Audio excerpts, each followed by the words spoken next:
Eugenio tuvo la impresión de que los Galán eran muy importantes en la huelga, pero no logró verlos.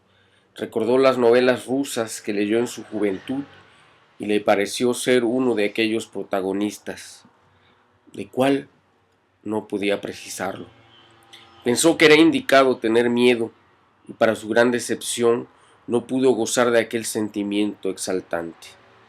Tito cruzó el cuarto, se dirigió a la puerta indicada por el niño, llamó con los nudillos y las hojas de madera se abrieron con sigilo.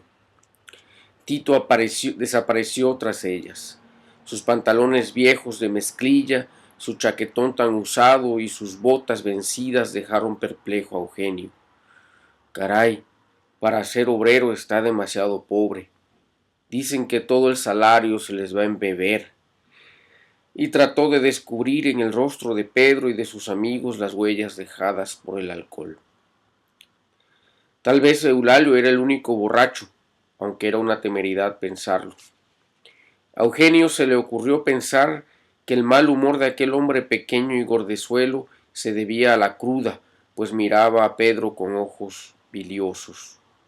Pedro, por su parte, esperaba en silencio la reaparición de Tito,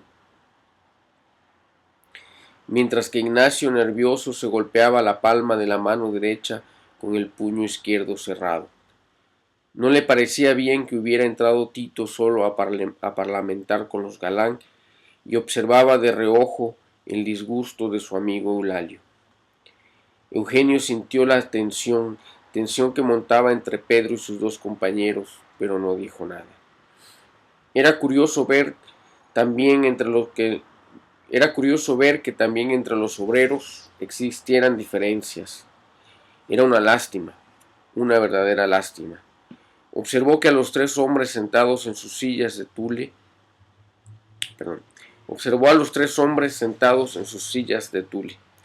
Los tres parecían muy cansados y los tres guardaban silencio. A sus pies dormía el niño descalzo, con los brazos cruzados sobre el pecho y el rostro pálido devorado por la fatiga. ¿De dónde lo sacaron?, preguntó Eugenio. ¿Al novillero? Pues no sé, hace ya tiempo que anda con nosotros. Vende la extra en la tarde y siempre nos trae noticias nuevas que escucha por aquí y por allá. Es un buen elemento, contestó Pedro, convencido de sus palabras y mientras miraba dormir al chiquillo. Como de costumbre, no tiene padres, ¿verdad?, preguntó Eugenio, sintiendo una enorme piedad por aquel mocoso apodado el novillero.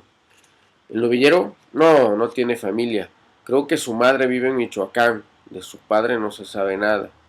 Él vino a la ciudad a hacer fortuna, contestó Pedro, que parecía más interesado en lo que se decía detrás de la puerta que ocultaba a Tito que en la triste suerte del novillero.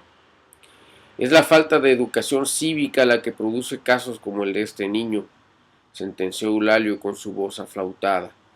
También la miseria, insistió Ignacio moviendo la cabeza y con temor de disgustar a su amigo.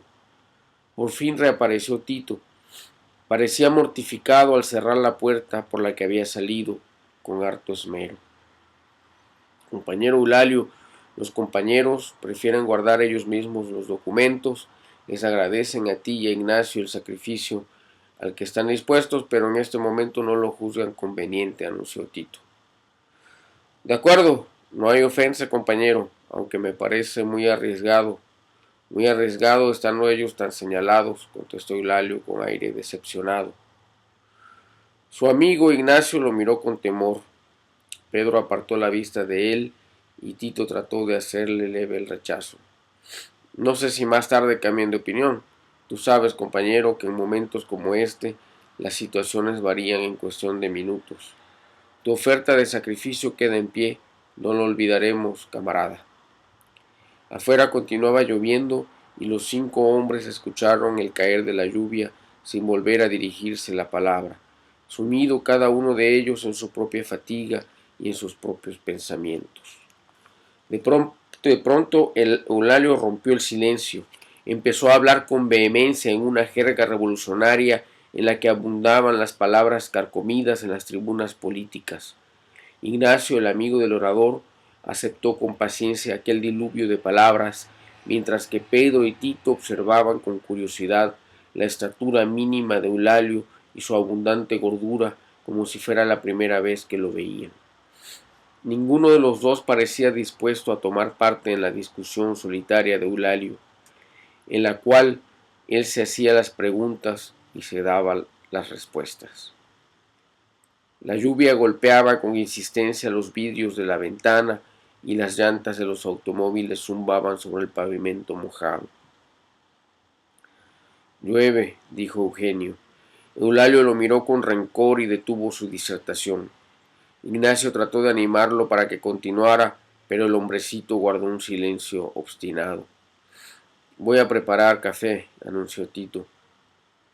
Bebieron el café humeante y escucharon el ritmo de la lluvia que arreciaba por momentos.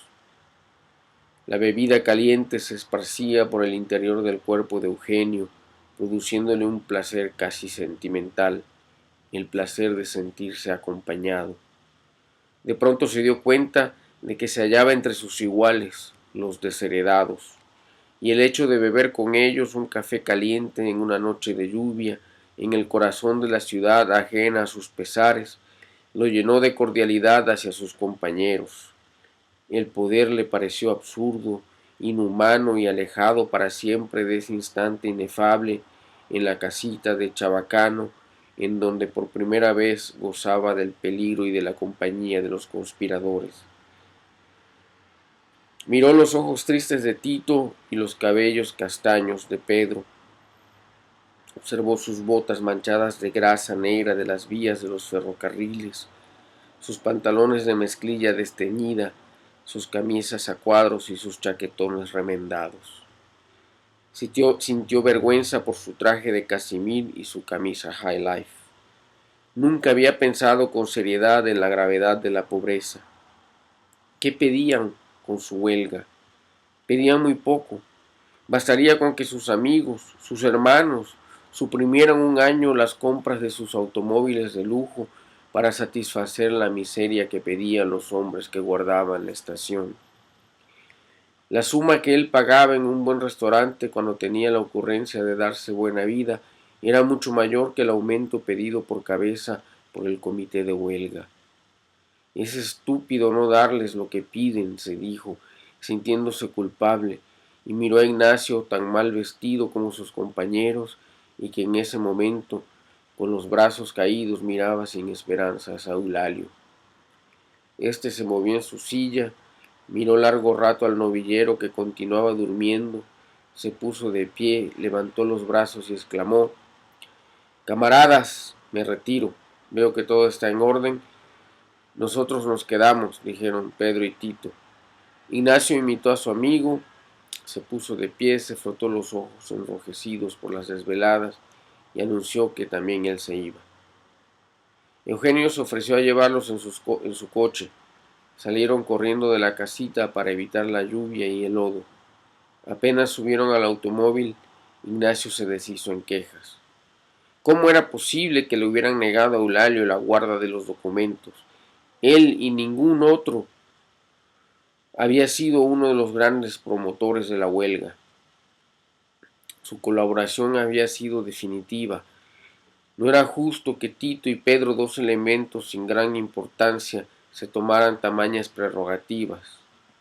La casa oscura de Eulalio permaneció impasible. Ignacio continuó sus quejas. Son dos recién llegados. Ellos le dan mucha importancia a su intervención en el norte, que en realidad fue mínima. Eulalio afirmó con la cabeza, sin descuidar de continuar indicándole a Eugenio la ruta que debía tomar el coche. Llegaron a una barriada pobre, frente a la puerta de una vivienda oscura. Ignacio hizo detener el automóvil, bajó del auto y le tendió la mano a Eugenio. «Gracias, compañero, aquí tienes tu casa». «Ignacio es un elemento útil», declaró Eulalio, cuando su amigo desapareció por una puertecilla sucia.